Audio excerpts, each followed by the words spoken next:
Sextou com S de saúde. Eu sou Paula Morisco e esse é o Sextas de Saúde. Seja bem-vindo! Hoje nós vamos falar de psicologia infantil.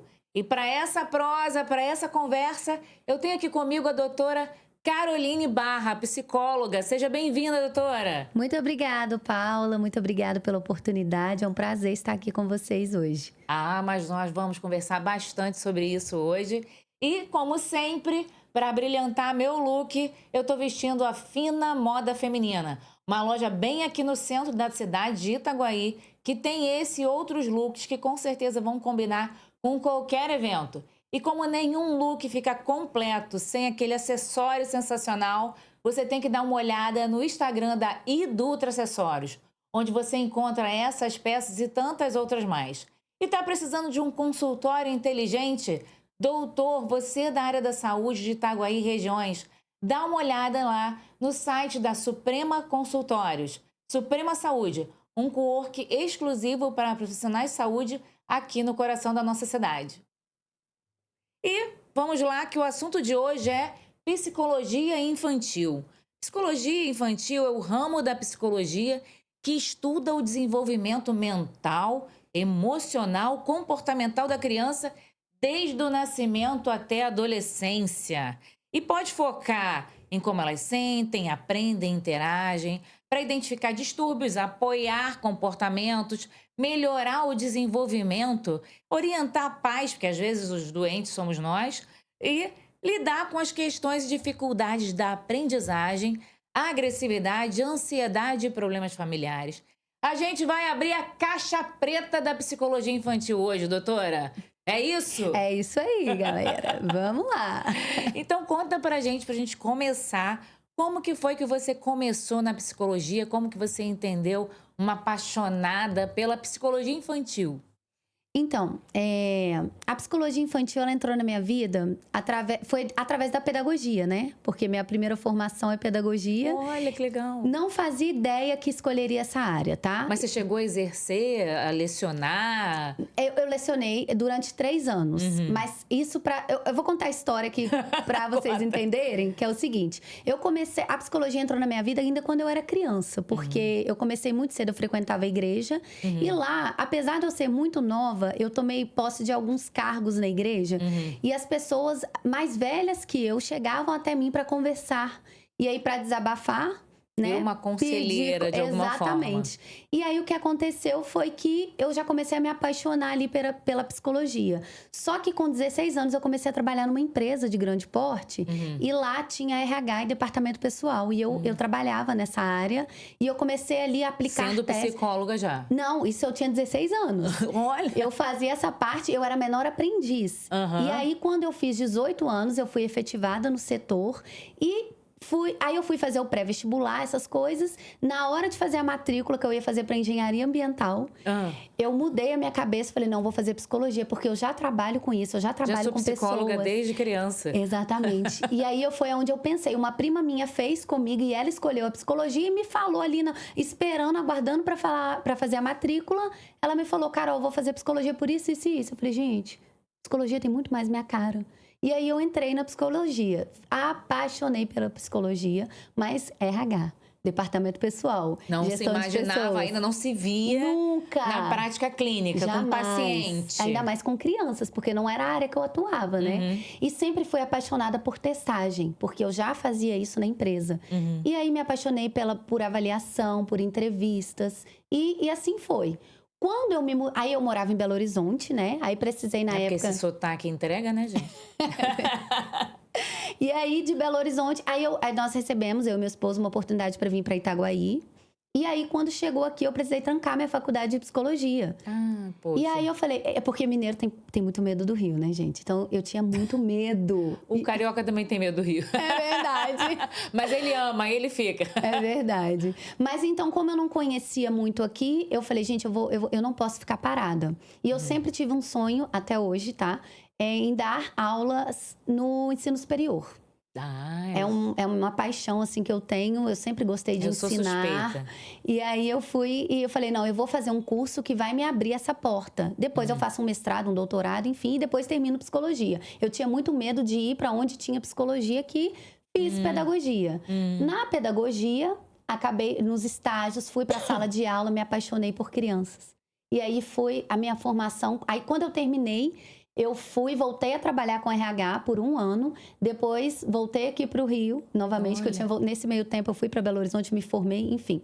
Olha só que volta que Foi uma volta. A vida deu, né? Exatamente. Não tem jeito, quando o destino está traçado para psicologia. Exatamente. Quando eu voltei para o Rio para terminar minha formação em psicologia, eu fui para a sala de aula para ter tempo de estudar, porque eu tenho uma filha também, então eu precisava ter tempo para ela.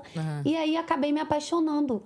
Fui para a sala de aula para ter tempo, me apaixonei, fui lidando com crianças com vários transtornos, quis entender aquilo ali. Nesse meio tempo fiz psicopedagogia, que é a pós, trabalhei um pouco com essa parte também de PEI, de educação especial. Foi muito pouco, porque logo depois eu me formei. E aí eu falei, gente, eu tô no meu estágio na faculdade, não quis fazer estágio nenhum com adultos, porque eu já estava totalmente direcionada para crianças. Então, no meu estágio eu só fiz com crianças e adolescentes, me apaixonei pela área. Sempre quis neuropsicologia, porque eu sempre fui apaixonada por testagem e acabei indo por essa área também. Foi um fluxo natural, turbulento, Exatamente. que tentou te desviar, mas não teve jeito. Não teve jeito. Foi o destino mesmo. Agora, uma pessoa leiga, ou talvez uma pessoa que nunca tenha passado por um procedimento de terapia, ou diretamente ou indiretamente com alguém próximo da família, pode ter algumas dúvidas que seja um pouco do que a gente vai sanar na nossa conversa de hoje. Porque, veja, se você tem uma dor muscular, óssea, a ideia é procurar um ortopedista. Se você tem uma dor no coração, você procura um cardiologista. Quando é possível identificar que é necessário procurar um psicólogo? Para a criança, né? Obviamente, para a criança. Sim. Então, o que nós ensinamos para os pais com relação a isso? Para procurar a psicologia infantil, a criança tem que... Nós observamos padrões. Uma das primeiras coisas que nós observamos é a questão dos marcos do desenvolvimento. Se existe algum atraso ali nos marcos do desenvolvimento... É porque poderia ser fácil até se a gente dissesse... com uma criança mais velha, que você tenha percepções visíveis, mas na mais novinha, né? Que é isso que você está dizendo. Exatamente. Essa é uma questão. E assim, eu acho que todo mundo, né? Com tantas informações que nós temos hoje, todo mundo já sabe que não existe esse negócio de cada criança tem o seu tempo. Sim, isso acabou. Já se caiu por terra. Meu sobrinho andou com 1 ano. Exatamente. O outro já falava inglês com 1 ano e meio. Exatamente. Autodidata, aprendeu ouvindo rádio. Então, quando sai ali daquele padrão, já é um motivo para procurar uma ajuda psicológica, tá? Então, a questão dos marcos do desenvolvimento é um parâmetro que a gente utiliza. Isolamento social também é outro que nós utilizamos para poder indicar a psicoterapia infantil. Desregulação de humor. Tem várias outras características, mas o que é principal, a questão dos marcos do desenvolvimento, essa questão de mudança brusca de comportamento também, se isolar, mudanças abruptas também na questão de alimentação, de comportamento, isso tudo é uma observação muito importante para procurar ajuda psicológica. O paciente, ele pode vir encaminhado de outros profissionais, às vezes eu acredito até que por vezes venha do pediatra, por uma consulta recorrente ali, né, mensal, um padrão de consulta, mas ele pode vir diretamente para fazer uma avaliação com o psicólogo. Com certeza. Isso pode acontecer. Sim, sim. Né? Existe algum limite de idade para que isso aconteça ou todo momento a porta de entrada pode ser direta com o profissional? Não, com certeza, com certeza. Né? Não existe esse limite. Inclusive, nós temos hoje devido exatamente a essas questões de informação, valorização, né, da psicologia, da saúde mental, cada vez mais cedo os pais estão procurando. Muitas vezes até por conta própria, porque eles identificam isso. Então, tem profissionais aí que trabalham com intervenção precoce, né? Então, não tem esse limite, não. Eu adoro ter um psicólogo para chamar de meu. Eu acho que todo mundo do universo deveria fazer terapia em algum momento da vida. É verdade. Ter um plano para realizar uma terapia. É sobre autoconhecimento, né? É sobre viver em paz com as suas dores, que serão eternas. Né? É sobre lidar com a vida de uma forma geral. Mas qual seria o passo a passo para a chegada de um paciente infantil, criança, num psicólogo? Porque a gente ouve, né, como você falou, de medidas, de avaliações. A gente tem escutado, até parafraseando aqui a doutora Gabriela Krenzel, que houve um alargamento da base diagnóstica dos distúrbios do comportamento, do neurodesenvolvimento. E isso fez, a grosso modo, aparecerem mais sujeitos laudados no nosso entorno. A gente passou a enxergar diagnósticos que antes passavam como o lerdo da escola, né? A criança que era meio bobinha. E hoje isso tem um laudo que é passível de tratamento. Então, isso fez com que ficasse mais popular aos nossos ouvidos os conceitos como avaliação neuropsicológica, avaliação fonoaudiológica. Todo paciente que chega para a psicologia, ele obrigatoriamente precisa de passar por uma avaliação neuropsicológica. Existem estadiamentos de avaliação neuropsicológica, nem todos precisam. Ajuda a gente. Então, a resposta é não. Nem todo paciente, inclusive é uma dúvida muito recorrente quando os pais entram em contato com a gente para poder agendar e tudo, eles ficam muito na dúvida com relação a isso. Mas não, a avaliação neuropsicológica, geralmente ela é indicada quando tem alguma desconfiança sobre transtorno do neurodesenvolvimento, transtornos de aprendizagem. Então, é muito importante fazer a avaliação neuropsicológica, por quê? A avaliação neuropsicológica ela vai me traçar todo o perfil cognitivo do paciente. Então, ali nós vamos avaliar através não só de testes padronizados, tá?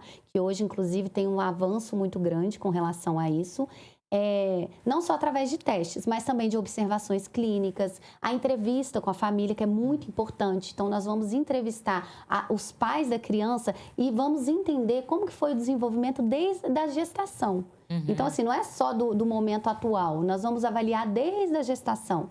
E isso é muito importante. Então, nós vamos traçar todo o perfil cognitivo, nós vamos avaliar atenção, memória, funções executivas, aprendizado. Então, assim, ela traça para mim todo o perfil cognitivo. É como se fosse um mapa mental. Ela vai me dar todos os parâmetros ali. Então, ela é indicada quando existe alguma dificuldade mesmo de transtorno, quando a gente desconfia que existe algo ali muito mais... como é que eu posso te explicar? Mas a gente precisa de detalhar melhor, tá? Agora, a intervenção psicológica, ela é o processo. Após aquilo ali, né? Nós iniciamos o processo de tratamento, que é a intervenção. O ideal é nós iniciarmos, na maioria dos casos, com essa avaliação mesmo, justamente por eu ter um mapa ali da criança. Então, ali, o nosso tratamento vai ser mais assertivo, porque ele vai ser direcionado. Ali nós conseguimos ver quais são as áreas principais que nós precisamos trabalhar.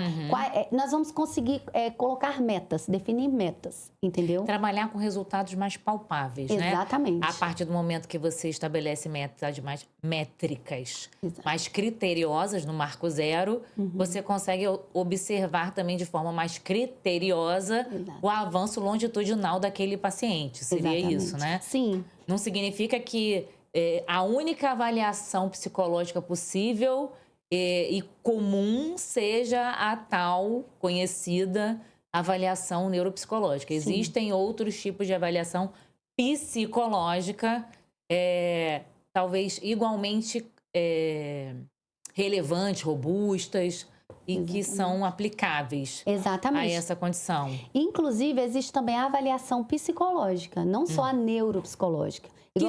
Esse nome neuro, o que pesa ali? Qual é o conceito que pesa quando você coloca... É porque a avaliação neuropsicológica, igual eu falei, nós vamos avaliar todas as funções cognitivas. Na psicológica, eu vou avaliar uma questão só. Uma ou duas, no máximo. Ela é como se fosse mais simples.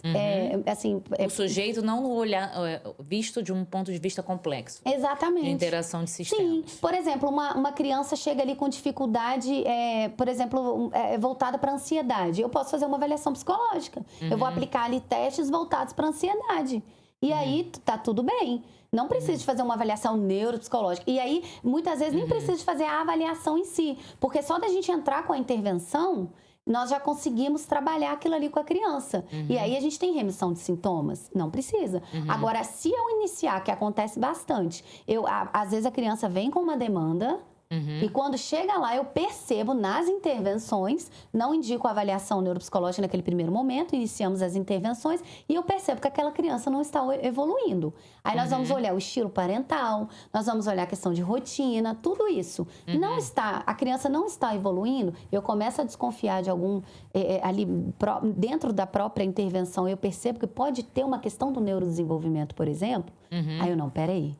Eu acho importante nós fazemos agora a avaliação.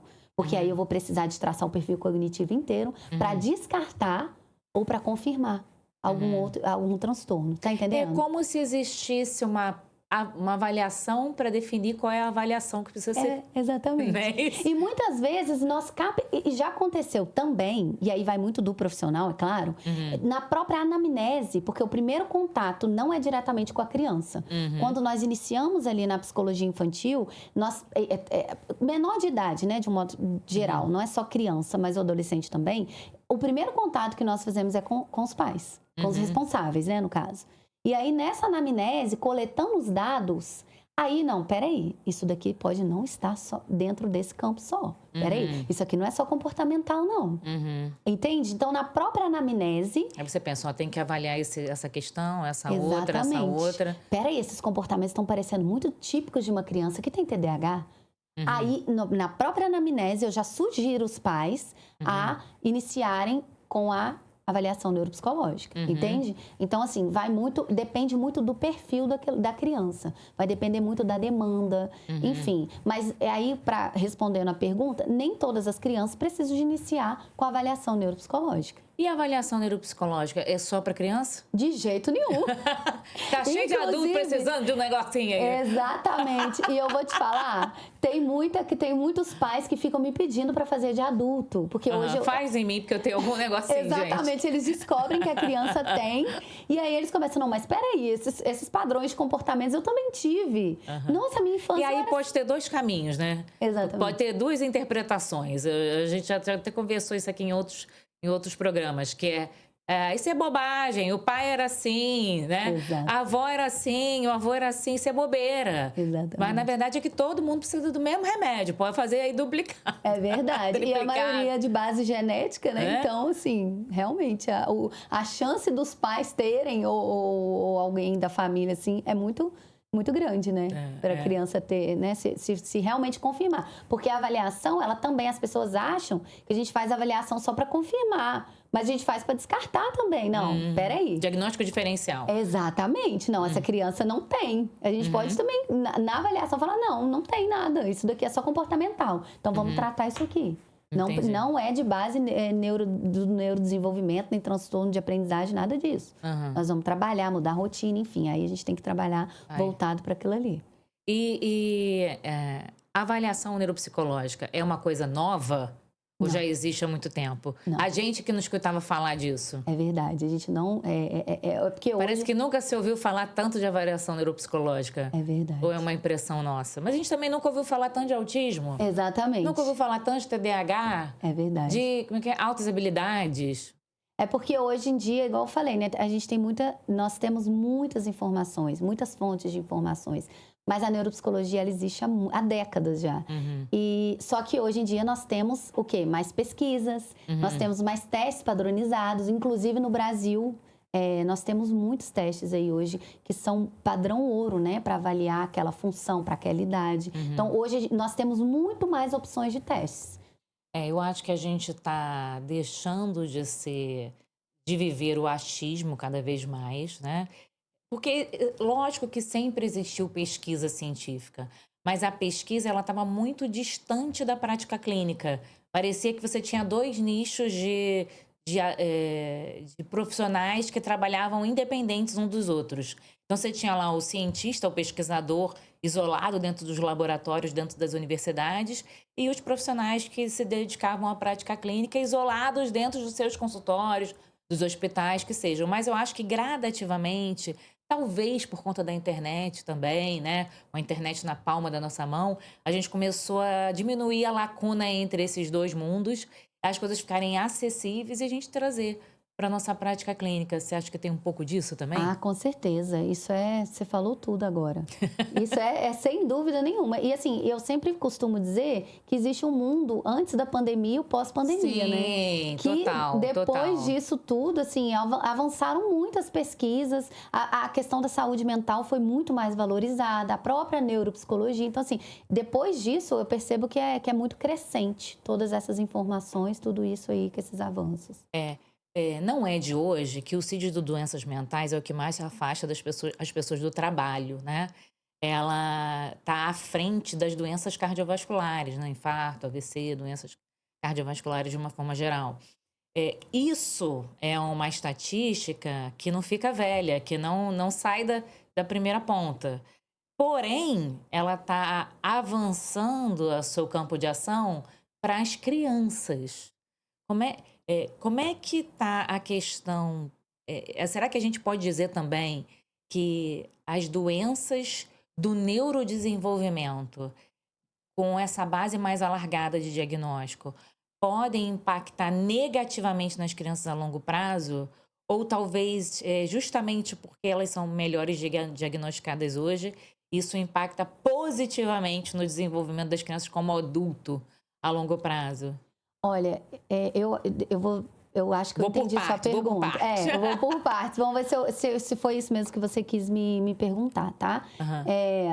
Eu tenho pra mim, que por exemplo, eu tenho TDAH, né? Não sei se você sabe. Não, Mas eu olha sou só. diagnosticada com TDAH. Tá vendo? E sobreviveu, gente. Tem Gente, vida. e sobreviveu. É uma pessoa inteligente. Oh, tem meu vida. Deus. Verdade. O diagnóstico, ele não serve para nos impedir de fazer algo. E, na verdade, ele serve para nos motivar mais ainda, né? Então, todo mundo, independente se tem ou não algum diagnóstico, é capaz. Nós somos seres neuroplásticos. Nós somos capazes de aprender. Nós somos treináveis. Então, assim, todo mundo é capaz. E o que acontece é o seguinte. Eu falo que se eu tivesse tido esse olhar na minha infância, um acompanhamento, gente, eu teria muito menos prejuízo.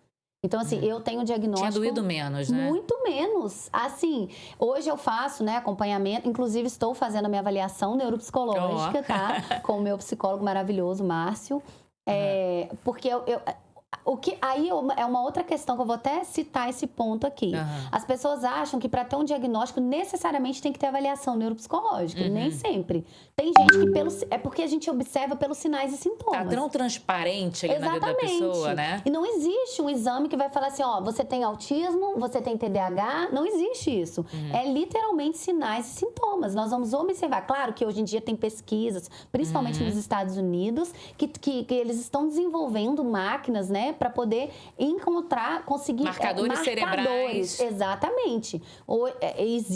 A gente sabe que está em desenvolvimento, inclusive tem alguns que já estão sendo utilizados e tudo, mas a gente ainda está caminhando com isso aí. Então, é o que eu falo que é o maior desafio para o profissional da saúde mental. Por quê? Nós não temos esses marcadores. Você não vai fazer um exame de sangue e vai falar, não, você tem autismo, você tem TDAH. Não, é observação. Então, eu falo que se, na minha época, as pessoas, principalmente quem tem os sintomas mais leves ou moderados, são os que mais sofrem. Porque os que são graves, todo mundo tá olhando ali, igual eu tenho na minha família vários primos com TDAH. Você para lá no almoço de família e fica dando diagnóstico. Gente, é muito engraçado. Olha, e depois que eu descobri Ele ali tem um laudo. Se der um laudo ali, duvido que não tem um laudo ali. Duvido. Hoje a gente... Nossa, e sabe o que é mais engraçado? Todos eles, os que eram graves, tomam Ritalina desde pequenos. Eles foram diagnosticados. Por quê? Porque eles tinham tanto transtorno, era tanto problema que eles geravam, que eles causavam no ambiente familiar, no escolar, que Aquela criança que às vezes ninguém quer, né? Exatamente. Eles foram diagnosticados, olharam para eles, por quê? Porque era um padrão muito... exacerbado. Exatamente. Então,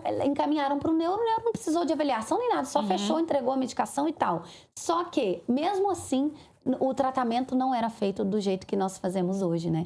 Então, nós temos muito mais resultados, muito mais diagnósticos, porque as pessoas têm mais informações. E quem dera se eu tivesse tido essa observação e tivesse feito um acompanhamento desde novo. Os prejuízos seriam muito menores. E aí, voltando, eu acredito que você... eu não sei se foi isso que você me perguntou. É isso aí mesmo.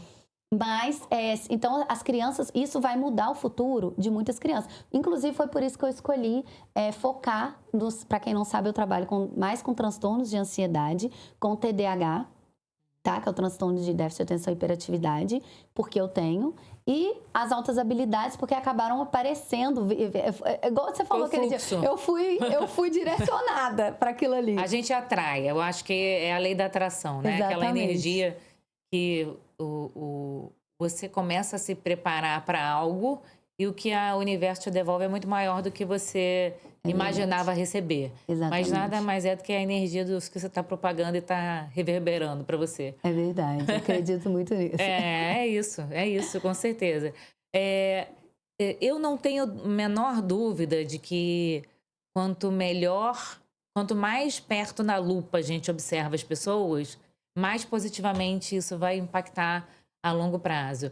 Porém, ainda existe uma resistência das pessoas sobre chegar até o psicólogo, né, o psiquiatra, olhar para a saúde mental. Como é que você acha que isso está se desfazendo ao longo do tempo? As pessoas estão mais receptivas? Com a criança, isso não acontece? Os pais chegam mais abertos para não. essa conduta? Você não enxerga essa resistência? Não, muito pelo... Na verdade, exatamente o que nós falamos anteriormente, por causa das informações e um mundo A pós-pandemia. pessoa está vindo... Tem criança que os pais falam assim, inclusive pacientes meus que às vezes eu preciso dar alta. Não quero. Continua aí para manutenção, deixa aí, tá crescendo, daqui a pouco muda de fase, enfim. Então, assim, tem pais que trazem... Inclusive, eu levei minha filha, eu gosto da psicoterapia, ela precisa também, eu encaminhei ela só para manutenção mesmo. Eu não, pode ir ali ao espaço dela, ela vai chegar, ela vai conversar, não vai ter julgamentos. Mesmo eu sendo psicóloga, eu não posso fazer essa intervenção com ela, né? Até por questão ética. Então, eu mando ela pra terapia pra ela... Qual a idade desse bebê? 10 anos. Ela tem 10 anos. A minha tá com 13 também. Ah, legal. Então, assim, cada fase tem um desafio, né? Então, a criança tá ali no espaço dela, ela como diz o pessoal fala, né? Popularmente dizendo, vai desabafar, deixa lá desabafar. Deixa ela ficar à vontade. Botar tudo que tá pra fora, porque como psicólogos, eles sabem, né? Desde o primeiro momento ali, nós já fizemos, é o que a gente chama de rapport, a gente cria vínculo ali com eles, mesmo sendo crianças. Então, eles já entendem desde o início que aquele ambiente ali foi feito para eles falarem o que eles quiserem e a gente não vai julgar eles. Entende? Porque é um ambiente seguro. Exatamente. Eu não vou julgar. Eu estudei, eu ainda falo para eles, a tia estudou 5 anos e muito mais, porque ainda tem as pós, ainda tem os cursos que nós fazemos por fora, atualizações, enfim. Eu estudei esse tempo todo para não te julgar. Então, tudo que você trouxer aqui, eu vou te entender, tá bom? Pode falar. E aí, aquilo ali é um momento para eles. Então, eu não vejo os pais como resistentes. Na verdade, hoje, os pais, eles até abrem mão, muitas vezes, de alguma coisa para eles, para poder manter a terapia do filho. Exatamente. Entendo total. Exatamente. Nos parece fácil entender a psicoterapia na criança um pouco mais velha. Sei lá, 8 anos, já com uma fala, uma consciência de fala, de sentimento. Parece tranquilo pra gente. Mas como fazer uma intervenção de psicoterapia com uma criança pequena? Existe uma idade mínima? Como é que esse brincar pode acontecer de forma natural?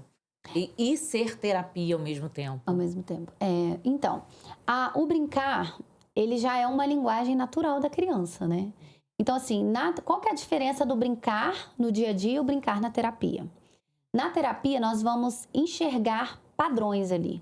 A criança brincando, ela mostra como que quais são as crenças, no caso que eu trabalho com a TCC, né, que é a terapia cognitivo-comportamental, então nós levamos em consideração as crenças, os pensamentos. A criança não vai saber, se eu perguntar para ela, o que você pensou? Ela não vai saber. Com o quê? O que está passando na sua casa? Ela não vai saber verbalizar. O que você está sentindo? Exatamente. Só que aí, através da brincadeira, através do desenho, ela vai expor ali o que ela está sentindo de forma natural. Então, a gente observa... Então, não é um brincar. Às vezes, tem gente que fala assim, foi pra terapia só pra brincar. E não é. Porque na brincadeira... Pra criança pode até ser. Exatamente. Né? E é ali que nós formamos o vínculo com ela, inclusive. Mas ali ela vai, através do brincar, através das falas que ela vai trazer ali com os personagens que ela vai realizar ali, nós já identificamos padrões rígidos, crenças, modelo de criação, modelo parental, estilo parental. Isso tudo nós pegamos ali naquela brincadeira. Então, o brincar na terapia ele é extremamente importante e crucial, principalmente na intervenção precoce. E também sem contar que através da brincadeira nós desenvolvemos muitas outras, por exemplo, a própria atenção. Eu consigo desenvolver através de alguns jogos. Então, assim, sempre tem intenção. É aprender, é o clássico do aprender brincando. Exatamente. Né? E sempre tem intenção, tá? A brincadeira na psicoterapia, ela nunca vai ser uma brincadeira à toa, Pra preencher um horário. Exatamente. Tá ali pra preencher um horário. Nunca. Ela sempre vai ter intenção. Por exemplo, se hoje eu vou trabalhar com a criança, identificação da emoção raiva, por exemplo. Eu sempre vou trabalhar, eu vou pegar um brinquedo ali que sempre vai ter uma função de trabalhar a raiva ali. Eu sempre vou trabalhar voltado para aquilo ali. Então, é intencional.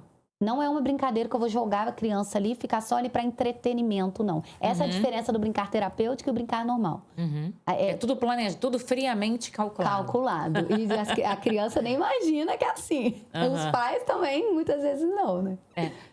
Existe um brinquedo favorito? Existe o papel de um brinquedo favorito na hora de traçar alguma conduta terapêutica, num planejamento? Porque, por exemplo, a minha filha foi diagnosticada com dislexia perto ali do período da alfabetização.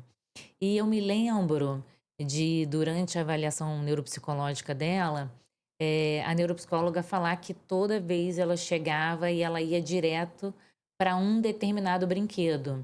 Aí eu não sei se era um padrão lá de casa, porque eu gostava de comprar brinquedos pequenos, porque era fácil de guardar. Não criava confusão, enfim, não criava bagunça, era fácil de guardar, não criava volume.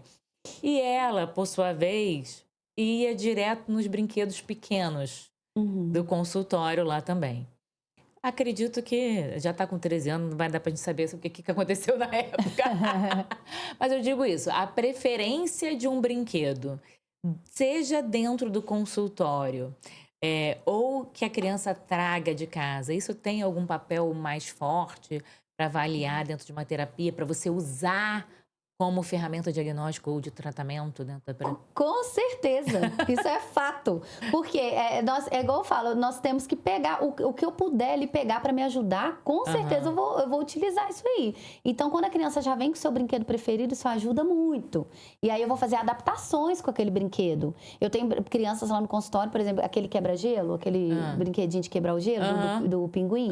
As crianças amam aquilo ali. Aí tá bom, a gente vai brincar com ele. Aí, mas, ela já até sabe, mais as cartinhas, que eu uso muito umas cartinhas, sabe? Pra rastrear pensamentos e tudo com a criança. Eu adoro essas cartinhas.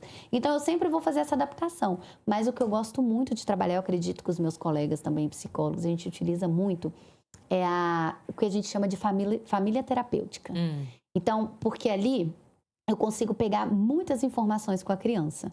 Por exemplo, tem o pai, a mãe, a avó, Você consegue construir a família ali. Nós construímos aquilo ali através da brincadeira. E aí a criança, às vezes, por exemplo, se ela vive num ambiente hostil em casa, se ela é tratada com agressividade, ela vai transferir aquilo ali para brincadeira. Ela vai externar aquilo ali através da brincadeira, entende? Então ela vai pegar o brinquedo e vai falar: mas a forma que ela é tratada, que ela é criada, que ela se comporta em casa, ela vai externar naquilo ali, em algum momento. Claro que talvez no início a criança vai dar uma... tem algumas que acabam camuflando ali.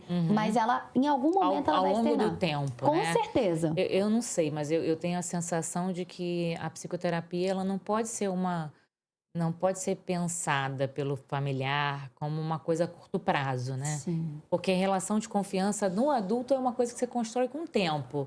Você imagina com a criança, não a criança que não está fragilizada, né? Que vem de um seio familiar equilibrado, né? De um ambiente equilibrado, mas a que está desconfiada, que está insegura.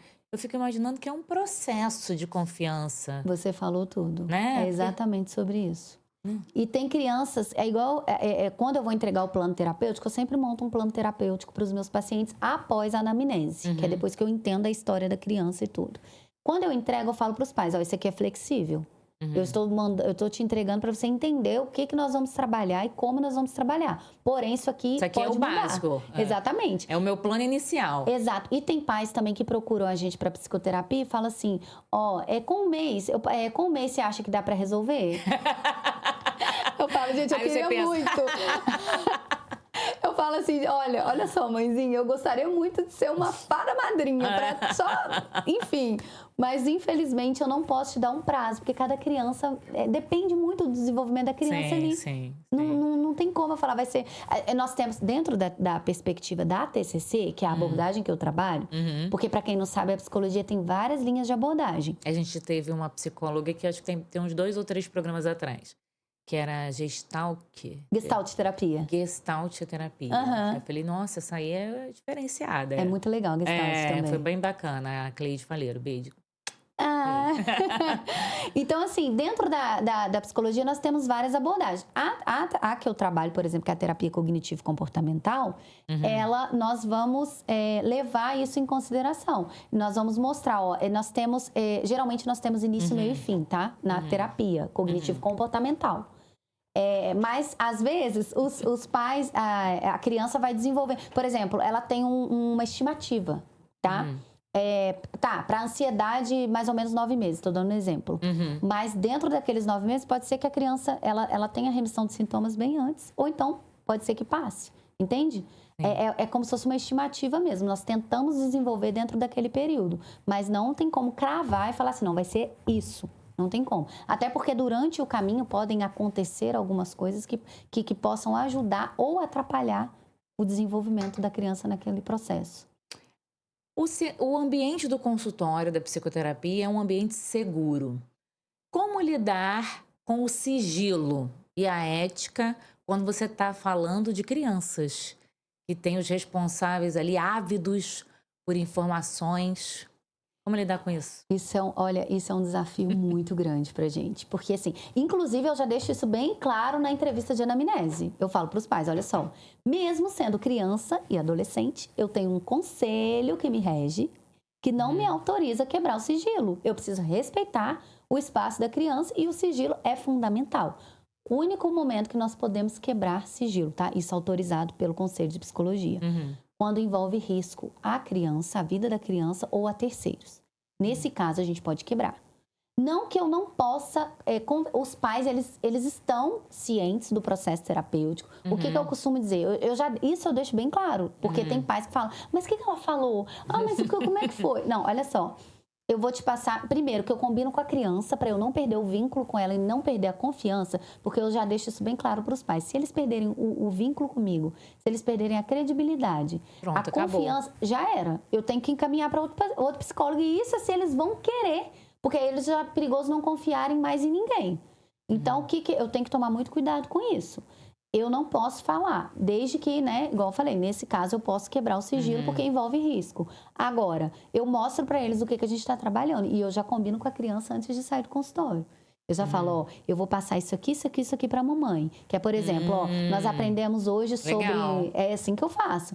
Hoje nós trabalhamos sobre ansiedade. Então, eu tô mandando uma tarefinha de casa, porque a TCC, a gente trabalha com tarefa de casa, né? Para expandir, não só no consultório, mas a gente também manda para casa para poder treinar essas habilidades lá.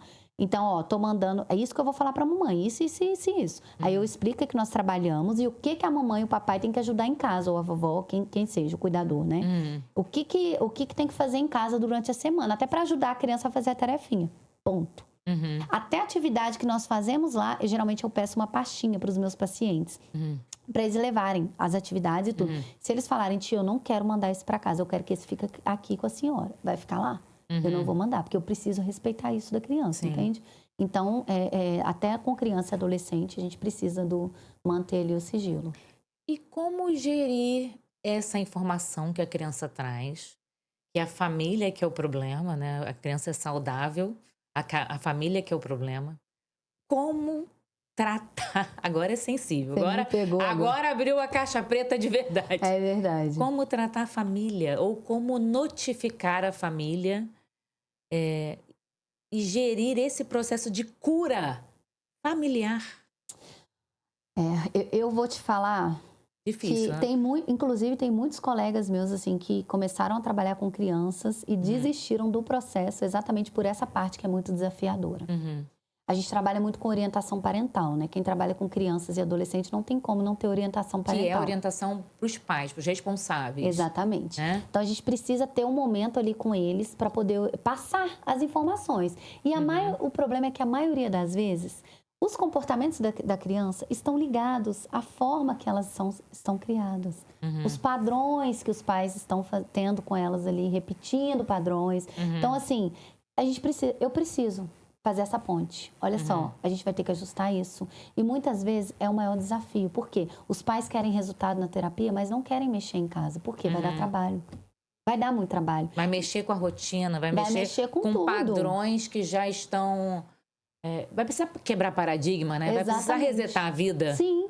E é uma coisa que, infelizmente, também a gente sabe, não vamos romantizar isso, porque eu sei que ainda mais no estilo de vida que nós temos hoje, vai demandar tempo. E muitas vezes os pais trabalham muito, enfim, mas é extremamente necessário. Porque já teve, inclusive, pais que eu chamei no consultório para poder falar, olha só, se vocês não ajustarem isso e isso, vocês vão vir aqui jogar dinheiro fora todo mês. Falei mesmo. E aí foi esse cliente que nunca mais voltou. Nossa, e se eu te contar que essa mãe me agradeceu e falou assim, ninguém nunca tinha falado isso pra mim, porque eu sinto que eu tô jogando meu dinheiro fora. Ela foi sincera. E eu falei, é exatamente isso. E ela percebeu, eu mostrei pra ela que se ela não ajustasse o que estava acontecendo em casa, a rotina, a criança precisa ter rotina, tirar telas. Nesse caso, deveria zerar, porque era um caso muito extremo com relação a telas. Se não fizer isso, você vai perder seu tempo para trazer para terapia, vai gastar seu dinheiro todo mês à toa, a criança não vai ter melhora. Talvez um pouco, que tinha melhorado, inclusive. Mas nós não vamos ver mais resultados, nós estamos estagnados, parados. Então, eu preciso desse ajuste. E aí tem um maior desafio também, porque quando a gente trabalha com criança, a gente trabalha com toda a rede que a criança frequenta. Está inserido. Então, ali é escola. Então, eu preciso que a escola, muitas vezes, entenda o que está acontecendo ali. Eu preciso fazer a orientação escolar. Eu preciso fazer a orientação com os pais. E aí tem crianças que ficam muito tempo com os avós também. Eu preciso ter essa rede do meu lado para o processo ser efetivo. Entende? Então, assim, é muito desafiador. E muitas vezes, igual eu falei... O paciente não é um só. Não. Tem uns 10. E sim, exatamente. Exatamente isso. Tem uns 10 dentro de um paciente só. Exatamente. E não tem como, em 50 minutos de sessão, eu trabalhar tudo isso. Eu preciso dos Talvez pais. seria interessante trabalhar com uma equipe multidisciplinar nesse caso? Isso é fato. E eu vou te falar, tem criança... Formar aquela rede de apoio que todo mundo fala a mesma língua. Exatamente. Isso é indispensável. E sem contar que tem crianças que, dependendo do diagnóstico, por exemplo, ela precisa de mais de um tempo de terapia. Ela precisa de mais de um tempo com a psicologia, com a psicopedagogia, enfim, com a rede, né? E muitas vezes os pais, até por questão financeira, não conseguem manter. Então, e aí tem que ficar optando pelo que é mais relevante naquele momento. Naquele momento, entende? E aí entra a questão da avaliação, por exemplo. Na avaliação a gente tem tudo traçado ali. Aí eu vejo quais são as dificuldades maiores daquela criança. E aí a gente vai estabelecendo prioridades, infelizmente. Se é comportamental, a gente precisa manter mais na terapia. Se o prejuízo maior da criança é do aprendizado, não, então vamos abrir. Com a Vivi mesmo, a gente tem bastante... nós temos pacientes em comum e muitas vezes a gente faz a reunião ali multidisciplinar para a gente ver qual que é a terapia que a criança pode abrir mão. Que vai ter menos impacto para ela. Viviane Pinheiro, nossa maravilhosa neuropsicopedagoga de paixão que nós estávamos falando antes de começar a gravação. Que mora no meu coração. É outra... Beijo. No meu também, Vivi. É outra que mora no meu coração. A gente estava falando, né? Eu acredito muito na rede colaborativa. Eu acho que o paciente ganha infinitamente quando ele é atendido por profissionais que conversam entre si, né? Porque rede de colaboração não é só um indicar para o outro. É aquele profissional que liga para o outro, que manda mensagem, que troca, fala. Acho que o paciente só ganha com isso, né? O paciente e os outros que estão inseridos dentro dele. Com certeza. Né? E talvez até indicar aí uma terapia, um psicólogo para os pais e outro para a criança. Exato. Não, a maioria das vezes. Olha só, você precisa fazer... Acontece muito em sessão de orientação. É raro, mas acontece muito. Muito, com muita frequência. E aí, realmente tem indicação também. Porque é igual eu falo, se não mudar... Até a forma de pensar, a forma de agir dos pais, a gente não vai ter resultado. Mas às vezes até... Eu tô fazendo uma brincadeira aqui, mas às vezes o pai tá sedento por isso também, Com né? certeza. Os pais estão desejando esse momento deles para poder desabafar. Eu fico pensando que você lidar, por exemplo, com uma criança atípica, que precisa de elevado suporte, né, que tem uma demanda altíssima dentro de casa, isso é muito desgastante. Ah, com certeza. Né? Se por vezes com uma criança típica, um desenvolvimento normal, a gente já vive equilibrando pratos, você que sabe com uma criança que tem uma demanda alta. É verdade. É abrir mão da sua própria vida para lidar com a vida do outro. E lidar cheio de amor, um sorriso no rosto, mas não significa que de vez em quando não surte, É né? Não, esse peso não aconteça. Com certeza. Né? Então a gente brinca aqui, mas talvez os pais estejam mesmo, os pais, os avós, os cuidadores, estejam desejando mesmo esse momento. Com certeza. É igual eu falo, a gente, quando nós falamos sobre isso tudo, nós não estamos com ar de julgamento, né? Porque, até porque não vem com manual, né? Igual você falou, não é nem criança típica também. Nós não temos manual, assim, para poder criar uma criança, saber como agir, como lidar. Então, isso realmente é uma forma dos pais até se sentirem mais leves também, não sei, porque é o que eu falo, nasce uma mãe, nasce uma culpa, né? Por exemplo. Então, sobrenome de mãe é culpa. É culpa. Então, assim, às vezes os pais ficam se culpando. Onde que eu errei? O que que eu fiz, gente? Por que que aconteceu isso? Por que que a criança está assim? Não. Às vezes E aí o seu espaço terapêutico ali vai ser muito importante para você lidar com isso também. Com certeza. Tirar um pouco né? Ser mais leve. Diminuir as bagagens deixar pelo caminho alguma coisa, né? Muito bom. Comportamento da criança no consultório. É comum a criança, não sei até que idade que isso acontece, mas ter um personagem, né? Ter um amigo imaginário, exato.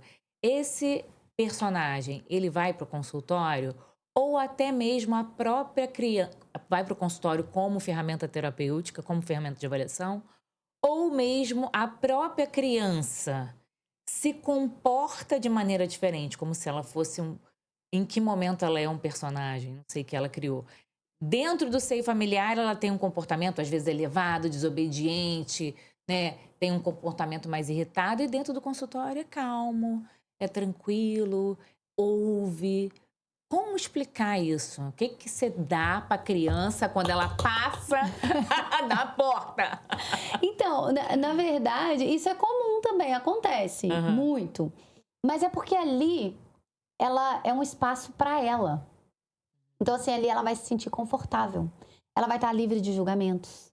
Muitas vezes em casa são críticas, castigo e cobranças, exatamente. E ali no consultório, não, ali ela sabe que ela vai estar no espaço dela, que ela vai poder relaxar, que ela vai poder falar sem ser julgada. Então, assim, acaba... E também sem contar que as atividades, tem muitas crianças que acham muito prazerosas, né?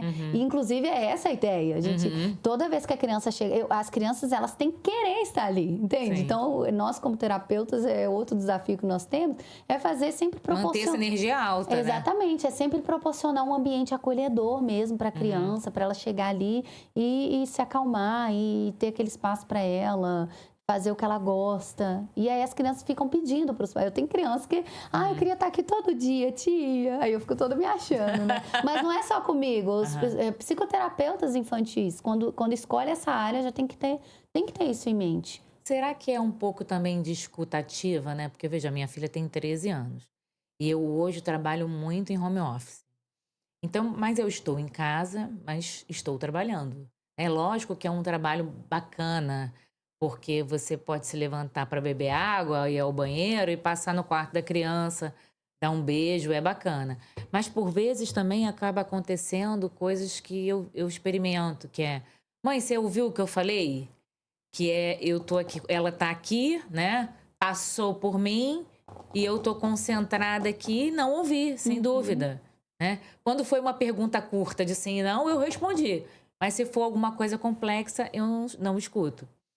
E aí a gente precisa exercer praticar o exercício de, quando não pode, talvez orientar, né? O que eu tento fazer é, filha, vou entrar para o trabalho agora, vou ficar um tempo sem te ouvir. Se pode coisas curtas eu consigo responder, mas se for uma informação mais complexa, não. Né? E daqui a pouco eu paro. E quando parar, ir realmente lá e falar, e aí, o que eu posso te ajudar, né? E realmente ouvir, realmente estar olhando. Será que dentro do consultório eles se sentem sempre ouvidos? Com certeza. E, inclusive, olha que engraçado. Eu voltei com a minha filha para terapia exatamente por isso, por essa questão de... Igual você falou, às vezes a gente não tem tempo para sentar e escutar. Claro que a gente tem que tirar um tempo para isso, tá? Isso é extremamente obrigatório, importante. né? É obrigatório. Mas o que hoje, antes de eu vir para cá, inclusive, eu estava vendo... Eu tenho uma amiga minha, né? Colega de profissão, maravilhosa, Natália. Ela é neuropsicóloga também. E eu vi... Ela postou um vídeo extremamente importante falando sobre isso. Ela, não sei se você sabe aquela Lulu, uma menininha ela é filha de pais que são repórteres. Ela é até considerada... Lulu Mendonça, Maju Mendonça. Isso, da Maju, né? Exatamente, Sei. aquela menininha. É Arthur e Maju, isso, não é isso? Acho que é isso mesmo. Ela pegou a Natália, ela pegou o vídeo dessa menininha falando, a mãe dela perguntando, fazendo perguntas, por que você acha que a mamãe te ama? E ela falando, ela externando exatamente isso. Porque sempre que eu quero conversar com você, você me escuta. É mais ou menos voltado para isso. Aí a questão da culpa aí, ó, que eu falei. Aí nós, como mães e pais, né, nós vamos nos cobrar, é óbvio. Nossa, peraí, será que eu tô fazendo isso? E o ambiente ali, o setting terapêutico, né, é pra isso. Ali a criança vai ser escutada. Nós vamos dar atenção pra ela ali plena. Então ela vai poder, igual eu falei, ela vai se sentir livre ali e acolhida, né, que é o que nós fazemos. E muitas vezes, não é que os pais não fazem isso, mas ela vai ter aquele momento pra ela. Ela sabe que naquele horário programado, exatamente, ela pode falar. Exatamente. Né? Tem um curso, não, para os pais, pra gente ficar melhor? Dica na escuta. Boa, vamos criar praticar uma escuta ativa. E assim, isso é uma coisa que nós temos que trabalhar. Todos nós, né? Igual eu falei, nós não adianta, nós não estamos aqui para julgar nem nada, mas é uma coisa que está se perdendo, infelizmente. Aí as crianças estão ficando cada vez mais em celulares. E aí vai gerando um monte de problema. Vai chegar na adolescência, a criança que não está sendo ouvida agora, ela pode desenvolver algumas patologias. Engraçado, né? Porque assim, eu tenho uma pré-adolescente, vou chamar de pré-adolescente, vai fazer 14 anos, em casa, que eu conseguia estabelecer um certo afastamento da rede social, talvez até ano passado, até o início do ano passado. Depois eu vi que não ia ter mais jeito, sabe? Porque já estava naquela conversa, mãe, todas as minhas amigas...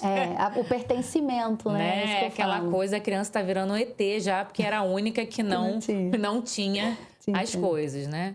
E até então também, tá bom, então vai ter aqui no meu celular, vai ver aqui no meu celular. Só que chega uma hora que não dá. Não tem como. Não dá mais, né? E aí eu tô sempre tendo aquela conversa, como é perigoso, como que é isso, como é aquilo. Mas a gente já foi adolescente, né? A gente sabe como é, que é o destemido, né? Comigo não acontece. Como proteger essas crianças disso?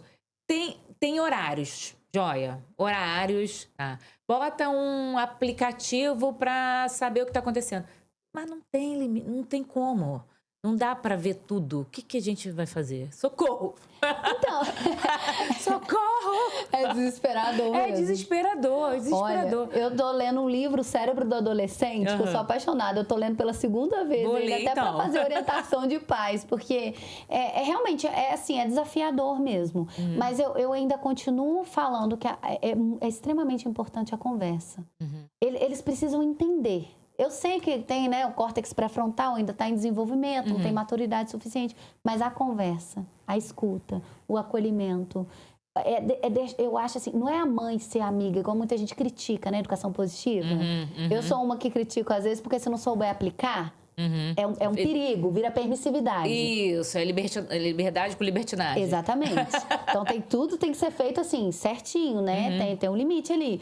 Porém, até a questão, muitos psicólogos, inclusive, eles criticam essa questão do castigo e tudo, porque eles têm que entender as consequências. Entende? Então, assim, a conversa sempre vai ser prioridade, não tem jeito. Acolher, passar autoconfiança para a criança, desde pequeno. E isso vai se desenvolvendo, né? Tem mães que não tinham informações. Eu sempre falo isso, gente, não vai se culpar por isso. Desde pequeno eu não fiz isso, mas agora nunca é tarde, vamos começar agora. Explica, conversa com a criança, né, com o adolescente, deixa bem claro os perigos e tudo. E aí é fazendo isso mesmo, monitorando. Coração, joelho no chão. Pra dar certo. E se não der, vamos pra terapia pra eles se entenderem. Para superar esses problemas. É verdade, é isso aí, não tem muita Ai, gente. Deus, que pergunta mais inusitada que você já recebeu no consultório, desde a criança pequititinha até o adolescente que está super à vontade já e pergunta o que vem na cabeça. Coisa que não pergunta para os pais e pergunta para a psicóloga. Que você pensa, opa, nessa hora a campainha podia tocar uma emergência. Nossa, gente, olha, são tantas. Algumas eu nem consigo me recordar, mas... Olha, eu lembro uma vez, né, um programa do Márcio Garcia, que passava na Globo à tarde, que era de criança, não me lembro o nome, mas era um monte de criancinha, assim, de 5 anos para baixo, e a Xuxa foi no programa do Márcio Garcia. E aí as crianças viraram para ela e falaram assim, Xuxa, você escova o dente? É cada então parece que é um personagem inanimado, né? Exatamente. Aí ela falou, eu escovo o dente, eu vou ao banheiro, eu faço número 1, número 2. Mas isso eles fazem mesmo. E já me perguntaram tanta coisa, já me perguntou... Teve um pacientinho que eu tive, que ele perguntou assim pra mim, ô tia, como é que a minha mãe faz... Como é que minha mãe fez pra eu sair da barriga dele? Nascem? Isso aí é o que eles mais perguntam. Pra eu sair da barriga dela e depois colocar o meu irmão e tirar meu irmão. São desse tipo. Já perguntaram também, até crianças mais velhas assim, perguntam, tia, como é que você faz? Inclusive, foi até numa escola que eu fui pra fazer profissional. Como é que é? Orientação profissional. Aí teve feira de profissões. Eles estão saindo do ensino médio e olha, você vê, já são adolescentes. E aí eles estavam ali conhecendo várias profissões, foram vários profissionais ali. Aí uma perguntou assim, como é que o psicólogo faz para ler a mente do ser humano? Como é que você faz para ler a mente das pessoas? Aí você tem que quebrar esse mito, né? Primeira coisa. Então eles perguntam assim, tia, como é que você vai me ajudar? Você vai entrar dentro da minha cabeça? Acontece muito esse tipo de pergunta assim. Mas que eu me recorde, nossa, são tantas, eu não... É porque talvez também, né, naturalizou tanto que talvez nada pareça muito obscuro. Porque tá tudo dentro do seu leque de conhecimento já. É verdade. Né? Já recebeu tanta coisa. Não, parece que é tudo normal. É verdade. Não tem um pouco disso, talvez? Tem, com certeza. As crianças hoje em dia estão muito mais... Nossa, elas estão bem à frente da idade, assim, mentalmente falando. Eu fico assim, gente, que isso? Na minha idade eu nem sabia que era isso, meu Deus. Tá nesse... Já sai do útero postando no Instagram. Já passou pela fase dos porquês? Eu, hein? Mitos e verdades, talvez, então, pegando essa história de ler a mente. Porque do mesmo jeito que eu acho que o dentista, não é porque a gente está sorrindo, que ele vai dar consulta de graça, eu acredito que você também não fica dando consulta de graça. Eu tô vendo aí que você tem um padrão. Ai, pelo amor de Deus. Né? Não tem isso? Né? Demais. Como é que fica numa festa de família? Fulana, vem aqui que a Caroline vai te ver. Ai, olha, gente, é sério. Olha, isso... Se as pessoas soubessem o trabalho que dá... Fazer um laudo. Uma análise da pessoa. Primeiro que não é esse mito de que psicólogo lê mente, isso aí já era para ter caído por terra há muito tempo, mas não caiu, que eu percebo que tem muito isso ainda. Nós não lemos mentes e nós não damos conselho. Não existe isso, psicólogo não dá conselho, tá bom? Não dá, tem que quebrar isso. A questão de ler. Às vezes a pessoa... exatamente, em reunião de família, vem cá que ela é psicóloga. Aí a pessoa começa a querer falar... Da sua vida ali. Exatamente. Gente, e primeiro que isso dá trabalho, tem que ter um ambiente específico para isso, não é em qualquer lugar. E outra coisa, dá tanto trabalho que quando a gente sai do trabalho, a gente não quer ter trabalho com isso. A gente não quer falar disso, né? Você não então, dá trabalho analisar, ficar observando. Aí tem gente que fala, você tá me observando porque você é psicólogo, né? Você já viu que eu sou assim, cara? Às vezes até é verdade. Exatamente. Eu preciso fazer uma anamnese, eu preciso te entender, eu preciso conversar com você. Você, na verdade, é a pessoa que traz isso pra gente. Entende? Nós fazemos análise, claro, dentro da ciência, porque psicologia é uma ciência, não é achismo, não é leitura mental, não é nada disso. Então, através de comportamentos, isso tudo é padrões, né? Pensamentos, igual eu expliquei lá no início. Então, não é leitura mental. Isso é um mito muito que deveria ter quebrado há muito tempo. Mas é isso, nós observamos padrões, comportamentos, pensamentos, emoções que geram. Então, assim, dá um trabalho. Não é em 1 hora, em 10 minutos que eu tô com você que eu vou fazer essa análise, de jeito Até nenhum. porque de perto ninguém é normal, gente. Exatamente. Não, e quem dera se fosse fácil, assim. Nossa, muito fácil. Chega aí, vamos conversar. Não, então deixa eu te analisar aqui, deixa eu ver como é que você é. Eu já te dei um laudo, peraí. Quem dera se fosse assim. Outro mito. Só de ver o desenho que a criança faz, já dá pra identificar um trauma. Então, Verdade ou mentira? Na verdade, é verdade e não é. Vou te explicar por quê. Porque a gente nunca vai utilizar uma ferramenta só como definição. Meu assim, filho pinta preto e branco só. Não. Tem um trauma. Não. Só pinta cor escura, tem um trauma. Não é assim. Claro, o desenho fala muito, tá? Não é que ele não seja uma ferramenta pra gente fazer uma análise ali. Mas não é padrão e eu não posso considerar só isso como uma ferramenta para dar um diagnóstico, por exemplo, para bater o martelo e falar que a criança tem um trauma. É um conjunto de coisas, né? Exatamente. É como se fosse um quebra-cabeça. Nós vamos juntar. Inclusive, já chegou pais na clínica falando: minha filha estava desenhando coisas de muita agressividade, não sei o quê, que abrir. Aí, quando nós fomos entender, a criança, isso. sabe o que ela estava fazendo? Estava vendo no YouTube. Desenhando, ensinando a desenhar, abrir. Tem um canal que parece que eu esqueci o nome do cara, que ele ensina a fazer os desenhos que quando tá fechado é de um jeito, quando abre a boca dá um do efeito. bicho. Isso. E aí os pais... É porque a interpretação... É igual eu falo, quando eu era professora, eu via muito isso, inclusive vejo nas escolas. A criança chega... Teve uma vez que um aluno chegou pra mim e falou assim: ô tia, eu já tenho 4 anos, eu posso usar faca já. Aí todo mundo... Vai querer matar alguém? E é uma criança agitada e tal. Aí todo mundo já interpretou. Porque o adulto, ele interpreta de acordo com as vivências dele. Às vezes a criança não tá nem pensando naquilo ali. Por isso que é o perigo do desenho. Entende? Você tem que entender. Só com o desenho. Exatamente. Não dá pra ficar só com isso. Porque, olha pra você ver, uma fala da criança. Não, calma. Aí depois eu fui entender. Eu fui conversar com a criança. Ele explicou o seguinte, que ele gosta de ajudar a mãe na cozinha. E a mãe fala que a criança pequena não pode mexer com faca. Então ele associou. Se eu estou eu estou crescendo, então agora eu vou poder usar faca. E aí o adulto interpretou da forma dele. Porque já tem um pré-julgamento ali. Nossa, a criança, ela é bagunceira.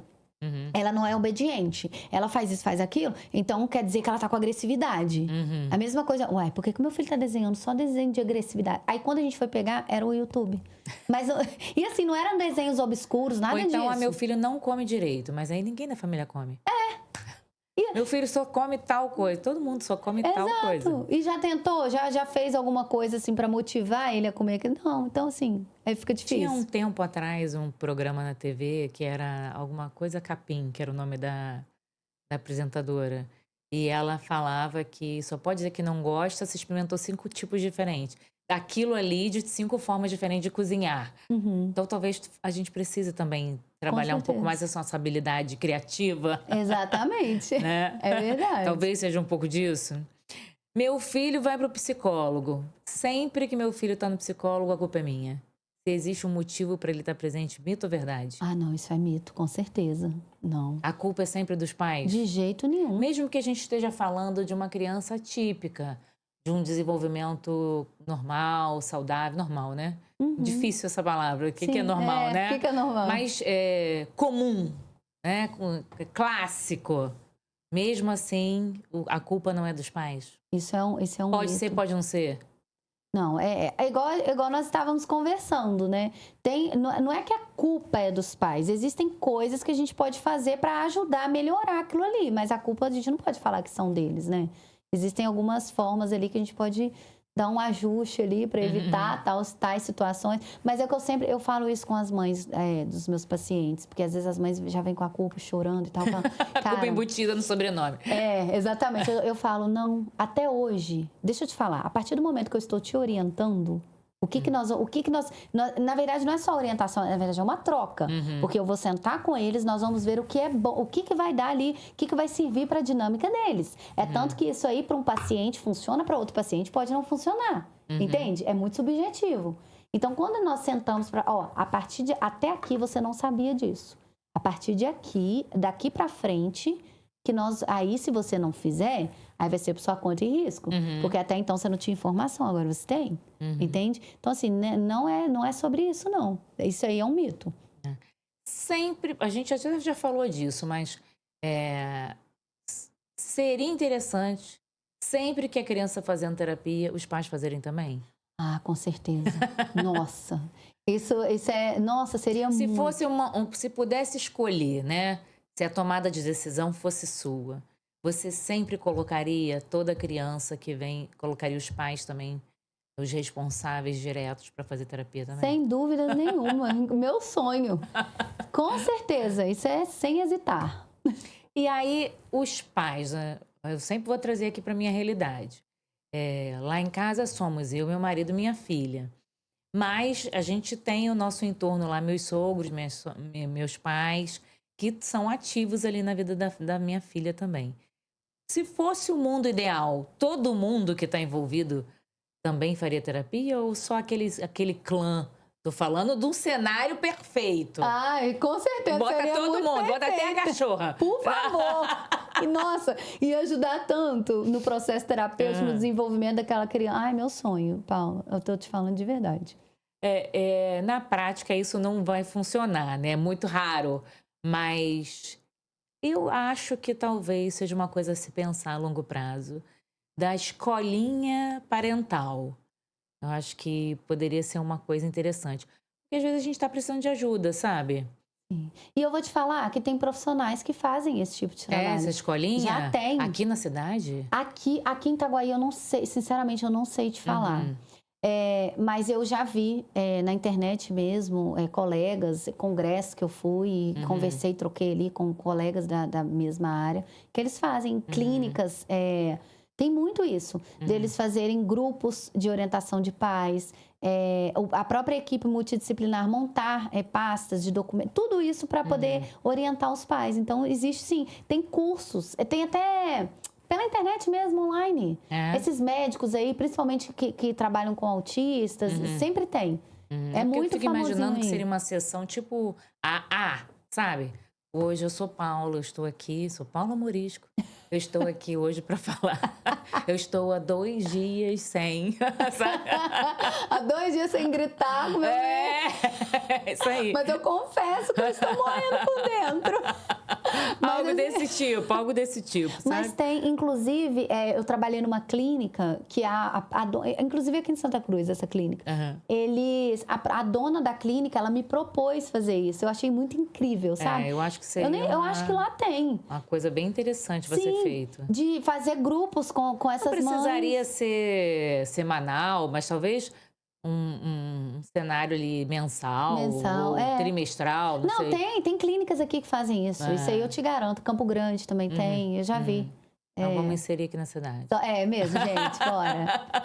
Eu e a Bia, que é uma amiga minha, que ela é superdotada e é mãe de 3 superdotados, que eu laudei eles.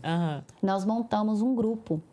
É um projeto que nós temos, nós vamos iniciar em abril, na verdade. Ele vai ter esse programa, mas aí ele é muito voltado para mães de superdotados. Superdotados e TDAHs. Que nós vamos trabalhar o desenvolvimento ali, trabalhar a questão de desenvolvimento de inteligência, foco, atenção, porque os superdotados também têm algumas questões assim, né? De controle inibitório, essas coisas assim. A gente teve um podcast aqui também com o Dudu. Que é um... eu assisti. Ele veio para o podcast, né? Foi a Patrícia, que é a mãe do Nicolas, que é um autista de suporte nível 3, paciente da Viviane. Então, vieram as 2 mães e o Dudu. Foi divertido. Legal. Eu vi esse podcast Foi mesmo. divertido. Então, assim, nós vamos trabalhar isso. Mas, assim, igual você falou, tinha que ter mais. Igual eu tô te falando, eu não sei se tem. Aqui em Itaguaí, eu desconheço. Mas, às vezes, tem, né? Não sei. Eu sei que a Vivi trabalha muito com orientação parental. Sim. Maravilhoso. Ela vai falar do Vivi de novo. Vivi. Não tem como. O coração está preenchido. Ela faz muita orientação parental. Muito legal. Mas ela fala muito de você também, tá? A recíproca é verdadeira. Legal. A recíproca é verdadeira, tá? Então, uma dica de ouro para pais que estão pensando ainda, estão na dúvida de buscar ajuda com um psicólogo, estão enfrentando dificuldades das mais diversas com seus filhos em casa, por vezes até já receberam a indicação para psicóloga, para fazer a psicoterapia, mas ainda estão na dúvida se é relevante ou não, se isso vai impactar positivamente ou não. Qual a dúvida que você está? Que conselho você dá para essa família? Eu vou até olhar para a câmera depois Isso, dessa. fala. Procure Fecha ajuda. aqui como é que aquele cara do Silvio Santos? Gente, ai, não. Corta pra... Não sei. Aquele cara do Silvio Santos que não vi. Lombardi! Lombardi. Fecha aqui. Olhe, procure ajuda para o seu filho o mais rápido possível, antes que piore a situação. Não deixa gravar. Bora, intervenção precoce, vamos correr atrás disso aí antes que isso piore. Não deixe para amanhã o que você pode fazer hoje. Vamos lá. É porque acho que depois vai virando uma bola de neve também. Era um problema desse tamanho, vai virando um problema enorme, né? Aí vai desenvolvendo outras coisas. Às vezes, por causa de um transtorno, vai desenvolvendo outros. Muitas vezes pode até chegar lá, porque transtorno de personalidade, por exemplo, a gente só faz diagnóstico depois de 18 anos. Então, isso aí vai contribuir para lá na frente desenvolver um transtorno de personalidade, um TAG, outras questões. Não vamos fazer isso, não. Vamos tratar agora, pelo amor de Deus. Quem dera se eu tivesse isso. E eu quero me tratar, doutora. Onde é que eu encontro a doutora Caroline? Então, eu atendo aqui em Itaguaí, né? Só aqui em Itaguaí. Aqui no Edifício Fusion, eu atendo ali no Trend, de frente ao rodoviário. Não, fala o número da sua sala, telefone de contato, rede social. Então, a minha rede social é neuropsicóloga.caroline barra. Eu acho que é isso mesmo. Eu acho que tava aparecendo assim. aí. Acho que é isso mesmo. Vai botar a Caroline. Aí, ó. Mas eu troquei. A Lari trocou pra mim, que é a que mexe na minha mídia. Então virou neuropsicóloga agora. Ela colocou isso. Caroline Barra é meu Instagram. O meu telefone é 21996223813. E a minha sala lá no Fuso é 701. Pode encontrar a doutora Caroline lá. Foi um prazer mesmo. Foi muito legal nossa conversa. E muito agradável. Eu espero que dê frutos para a gente fazer outras novas conversas para esclarecer talvez um tema específico que você traga, o time de superdotação. De repente, quando esse projeto estiver rodando, a gente pode trazer a Bia aqui também. Maravilhoso. Né? O que você acha? Vamos deixar anotada aí. Adoro. Para a gente falar só desse projeto, como é que está acontecendo. Vamos já deixar essa proposta aí para o futuro, tá bom? Eu que agradeço, né, pelo contato, por ter participado. Foi um prazer imenso e com certeza, quando você me chamar, eu tô aqui. Eu dou um jeito na minha agenda, gente. Nossa, nem que seja meia-noite. É concorrida essa agenda, hein, gente? Meu Deus. É concorrida essa agenda. Muito obrigada. Eu que agradeço. E você que ficou por aí, já curte, compartilha com um amigo que tá precisando dessa palavra amiga e dá uma olhada lá no Instagram da Fina Moda Feminina, Yara Adulta Acessórios e Suprema Saúde e também na neuropsicóloga Caroline Barra. Tchauzinho!